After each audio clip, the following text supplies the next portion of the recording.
Today's film is going to be very spectacular. It is the story of a girl whose parents die during her childhood. After that, she is left at an orphanage where she meets a boy and starts to fall in love with him, making the story even more interesting. The film begins with a little girl named Nika. She is going somewhere with her parents when they encounter a wolf on the way. Nika gets scared upon seeing the wolf, but her mother explains to her that people only think of wolves as bad, because in fairy tales, they are portrayed as villains, whereas in reality, they are not like that. Seeing the wolf distracts Nika's father from the road. As a result, their vehicle is involved in a terrible crash. Next scene shows Nika unconscious. The same wolf comes near her, but leaves without harming her.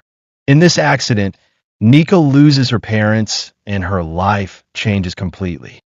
Now she only has a locket as a memory of her mother. She heads towards an orphanage to start anew, during which Nika's voice is heard in the background, explaining that children call this orphanage a graveyard. Here, children are told many strange stories before sleeping. The most talked about story is about the tears artisan, known as Tearsmith. It's said that one must cry here. Children live here like the dead, hiding their tears and heartache. Nika says she never thought she would become part of such a story. After that, she meets Margaret from the orphanage and the other children. Margaret asks her to remove her mother's locket because no personal items are allowed here. Margaret asks her favorite child, Regal, to take off the locket. Regal snatches the locket away from Nika. Nika becomes friends with a girl named Adelaide. Gradually, time passes and Nika grows up into a young woman. In the end, her dream comes true. A couple takes her in, and she begins a new life. Nika bids farewell to Adelaide and leaves there. In her mind, only this thought was running. How did she survive so many difficult days in this orphanage? Every day, she hoped that someone would accept her just as she is, and would make her a part of their family, but she was always disappointed. But now her dream is coming true. She is on the verge of departing from this dreadful orphanage, finally ready to join a loving family that will cherish her. But just before leaving this harrowing place, her adoptive parents, Mata, Pata, Ina, and Norman hear the sound of a piano nearby. They stop. It was no one else but Regal playing the piano. Regal is the most special child in the orphanage, loved by everyone and everything everyone wants, but he doesn't like Nika at all. Norman begins to like Regal a lot, so he decides that for the trial period, he will bring Nika and Regal with him home. While on her way to her new home, Nika was grieving deeply. Even though her long-awaited dream was finally coming true, she still didn't want to see anyone in her new home. So, it was Regal. She didn't like him at all. Despite that, she was never able to hate Regal. In the next scene, both arrive at their new home. Here, Nika learns that Ine and Norman's son had died a few years ago. He also played the piano. Perhaps for this reason, they bonded with Regal so quickly. Regal goes into his room, and immediately a sharp pain starts in his head. He takes medicine for him, and then takes out a small box and puts it in the drawer. At the same time, Nika arrives in his room. She didn't want any troubles to arise in her newly adopted life, so she came to explain to Regal. Regal tells her that if she stays away from him, there will be no problems in any way. Saying this, he closes the door in front of Nika. During dinner, Norman asks both of them about their relationship in Anathale. Nika responds to this.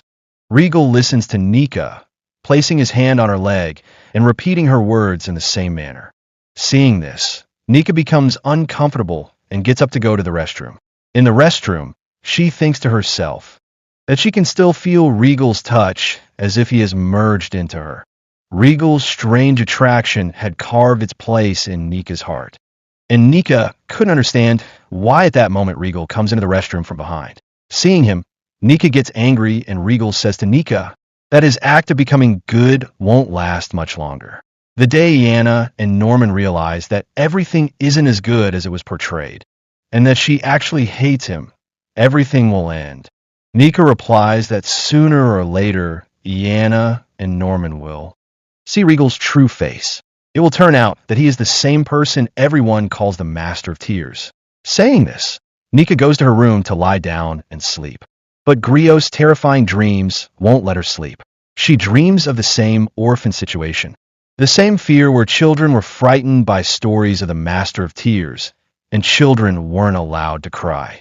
That if a single tear falls from their eyes, the Master of Tears will pick them up and take them away. Then in the dream, as if a child comes and says to Nika, upon hearing that Regal's health has worsened again, Nika and everyone else arrive there. Then they see Margaret lovingly administering medicine to Redgal. Later, Nika sees as if someone has locked her in a dark, cramped room. Only then does she wake up. The next day, Nika and Redgal arrive at school. Nika tells Redgal to stay away from her and moves forward, but then a car approaches. Redgal immediately pulls her back to save her, and they both enter the school. Every girl's gaze was fixed solely on Redgal, but he ignored everyone and moved forward. On the very first day, Nika makes a good friend named Billy.